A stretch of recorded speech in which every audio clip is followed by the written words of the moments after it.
You will hear a woman booking a bicycle tour over the phone. First, you have some time to look at questions 1 to 4.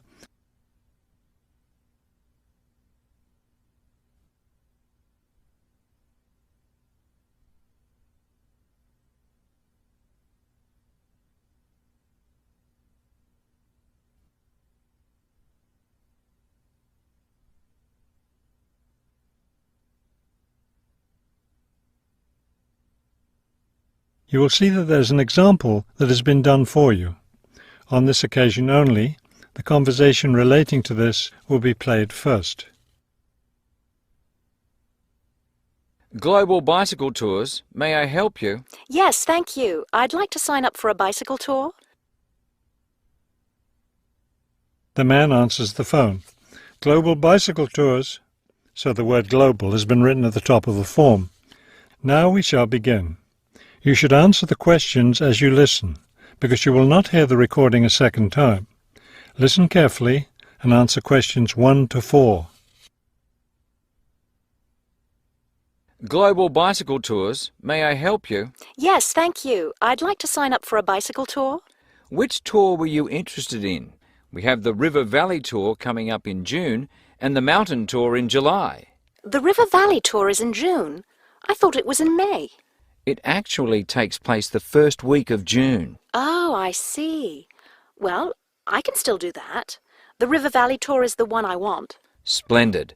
Just let me take your information. May I have your name, please? Carla Schmidt. That's Carla with a K, not a C. K-A-R-L-A. Thank you, Miss Schmidt. Address? Do you need a street address, or can I give you my post office box? A post office box is fine. It's P.O. Box 257, Manchester. Thank you. Okay, next. Will you be bringing your own bicycle, or do you want to rent one from us? I'll bring my own. Excellent. Now, we provide all the meals, so we need to know if you have any dietary restrictions. I don't think so. What do you mean? I mean, if there's any food you can't eat. Some people have food allergies or are vegetarian or have to avoid dairy products, things like that. Oh, I see. Well, yes, I'm a vegetarian. I never eat meat.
Now listen and answer questions 5 to 10. All right, I'll make a note of that. Now, the total cost of the tour is $750. That much? The price includes everything. Food, hotel, transportation, everything. Everything? Yes, everything. The only other thing is you'll want to tip the tour guide. We usually recommend 5% of the total tour cost. A 5% tip. I guess that's reasonable. In order to reserve your space on the tour, I'll need a 30% deposit. Do you need that right away? We generally ask for the deposit at least 4 weeks before the tour begins. The River Valley tour begins, 6 weeks from now. So you'll need to pay the deposit in 2 weeks. I think I can do that. I wonder if you could tell me something. How will our luggage be transported? Do we carry it on our bicycles? No, you leave that to us. We have a van that carries your luggage from hotel to hotel each day, so you don't have to worry about it. Great. I have a luggage rack for my bike, but I guess I won't have to bring that. No, you won't. But there are a few items we recommend that you bring. We can't control the weather, so you should bring a raincoat or rain gear. Yes, that's a good idea. And I should have my own spare tire too, shouldn't I? Actually, you don't need that, as our guide always carries some. And of course, you won't need maps either, since our guide has the route all planned. What about a water bottle?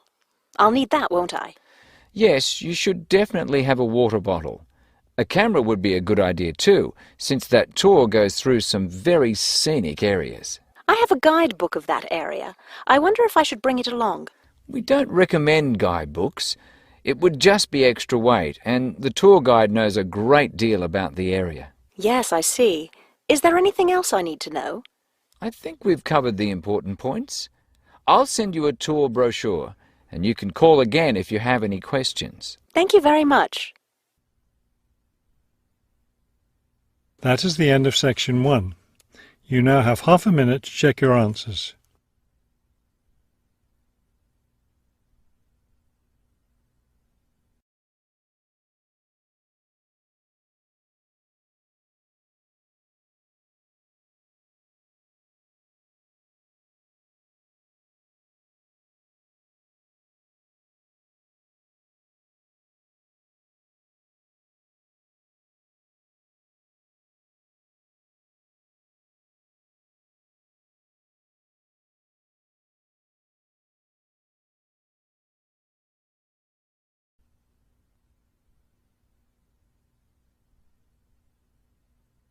Section 2.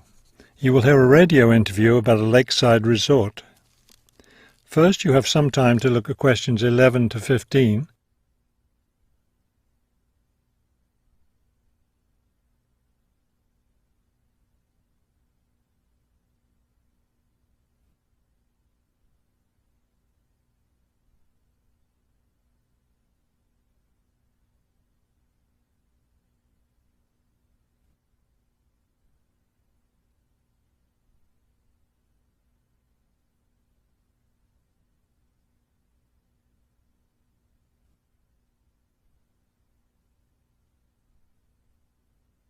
As you listen to the first part of the talk, answer questions 11 to 15. Good afternoon, and welcome to today's show. The warm months are with us, and many of you are getting ready to plan vacation trips. To help you with that, we have a special guest today, Robert Sampson, director of the Golden Lake Resort. Robert, I understand Golden Lake is a popular place for families to spend their vacations. Yes, families enjoy spending time at Golden Lake. Many come back year after year. We have a spectacular location and fun activities for both children and adults. Could you describe for us some of the activities available at Golden Lake? We have a lot of water activities, of course, since we're right on the lake. We have a pleasant sandy beach for swimming. We also have canoes and sailboats available, and many of our guests enjoy boating on the lake. I imagine water skiing would be popular among your guests. Actually, we don't permit water skiing in the resort area. It can be dangerous for swimmers and for the canoeists too. We do have a great location for fishing, though, and you'll often see guests fishing from our dock or from the canoes. That sounds very relaxing. What about activities on land? Do you have facilities for tennis? We had tennis in the past, but the courts fell out of repair, and since we found that most of our guests weren't interested in the game, we closed the courts down. So that's no longer an option. And naturally, because of our location in the woods, we don't have an adequate area for a golf course. But I'd like to let your listeners know that we'll be adding a new activity this year. We've made an arrangement with the local stable, so now we're going to have horseback riding available for our guests. We've created several riding trails around the lake. That sounds lovely. Now, what about rainy days? What can your guests do when the weather's bad? We have a games room and a crafts room. When the weather's rainy, some of our very talented staff members offer arts and crafts classes for all ages. What fun! Do you offer any other classes or activities?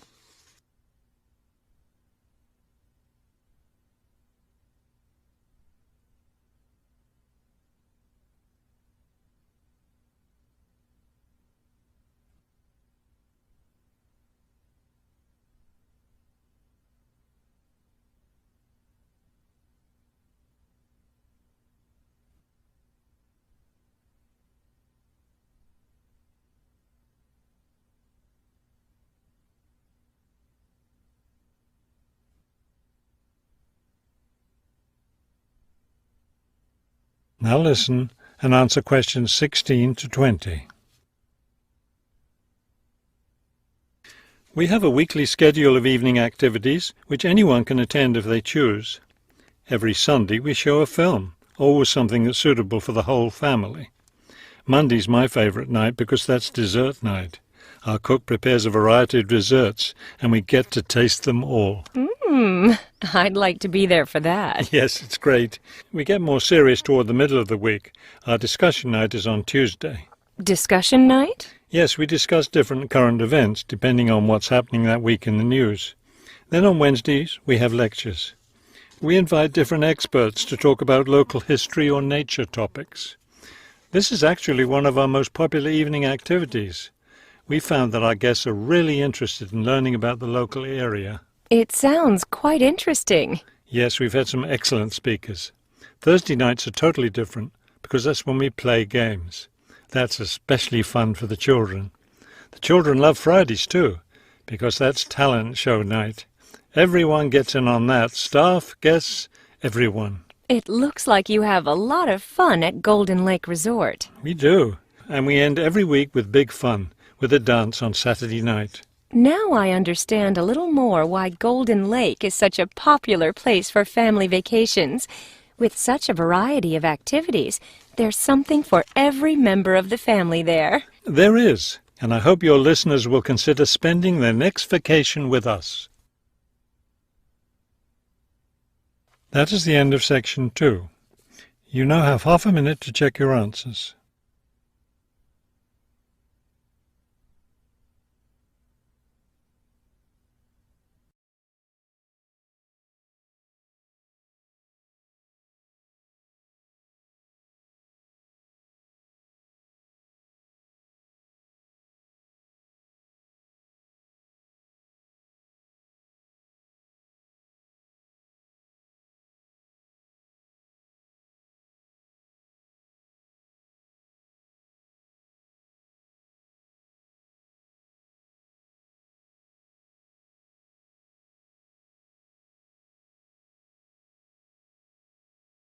Section 3.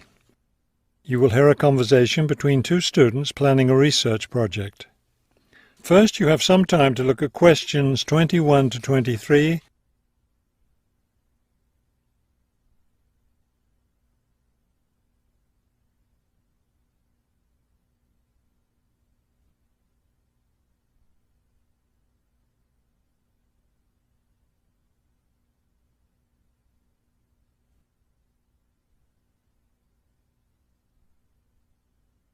As you listen to the first part of the conversation, answer questions 21 to 23. We'd better start planning our research project because we don't have much time left before it's due. I know, only 3 more weeks. Is that all? I thought we had more time than that. Well, let's get to work then. Okay, so we agreed we're going to interview shoppers about their spending habits. Did we decide to conduct our interviews at the department store? We haven't decided anything definitely yet, but I think the shopping mall would be a better place. We'd get more of a variety of shoppers there. Yes, that's a good point. So let's do that. How many interviews did the professor say we had to complete? She said at least 30. That sounds like a lot, doesn't it? Yes, but if we divide it up between the 2 of us, that's just 15 each. That's not so bad.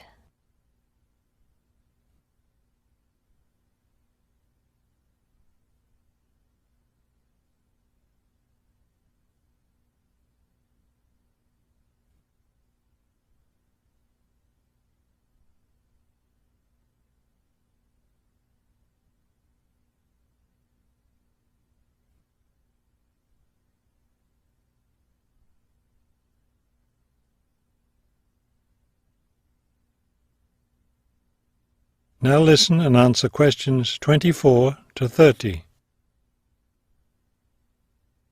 Okay, so I guess we'd better start designing our questionnaire. Well, we have to do some reading first, don't we?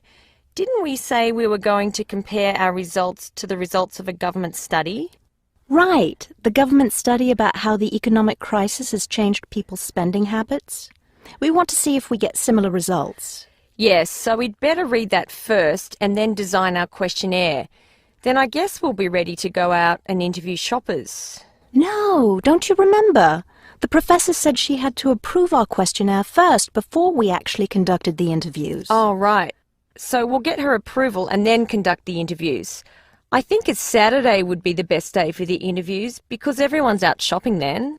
Right. We'll do it on a Saturday then. And let's also plan to get together the next day to analyse the results. It's best to do that while everything's fresh in our minds, don't you think? Sure, that sounds like a good idea. Okay, so then we're going to have to present our results to the class. Do you have any ideas for that? It's an important part of our grade, so I think we should plan it well. Well, I think the obvious thing is to prepare some charts showing our results and how they compare with the government study. That will help make the information a lot clearer to the class. Right. Okay, so we'll draw up some charts of the results. And then that's it. All that will be left to do is give the class presentation. Do you think we can be ready on time? I sure hope so. Let's get started now. That is the end of section 3. You now have half a minute to check your answers.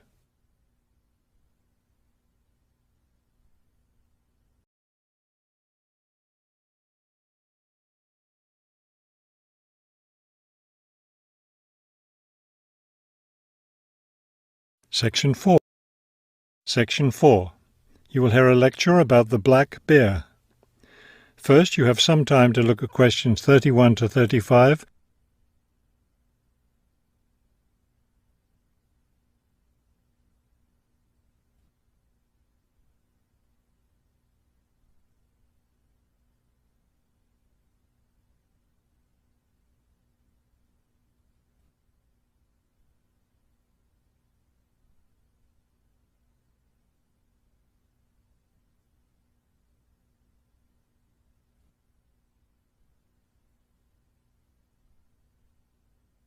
Now listen carefully and answer questions 31 to 35.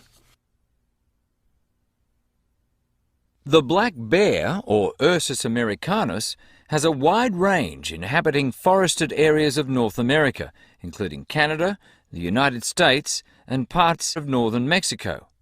Black bears are omnivores, getting their nutrition from a wide variety of plants and animals. The particular foods any one bear eats depends on what's available in the area where that bear lives, as well as on the season of the year. Generally speaking, plant foods make up 90% of the bear's diet. The rest of its meals consist of animal foods, such as insects and fish. Bears have a relatively long gestation period. Mating takes place in the spring or early summer, but bear cubs aren't born until the following winter. Usually, 2 cubs are born at a time, although some litters may have as many as 5 cubs. Bear cubs are dependent on their mother and may stay with her for close to 2 years. Wild black bears can live as long as 25 years. They've lived for as long as 30 years or more in captivity.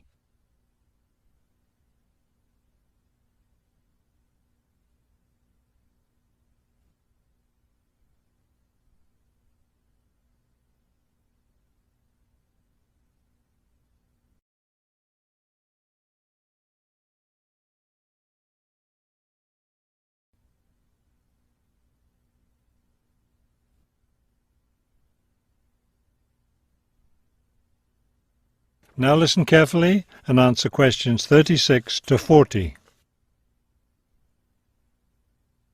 Much of the black bear's range coincides with the range of its close cousin, the grizzly bear. Although these bears are somewhat similar in appearance and habits, it isn't difficult to tell the difference between them. Colour isn't necessarily a distinguishing characteristic, as both species of bears occur in a range of colours from almost blonde to dark brown or black. Many black bears, however, have a patch of fur on their chests that's lighter in colour than the rest of their fur. Grizzly bears don't have this patch.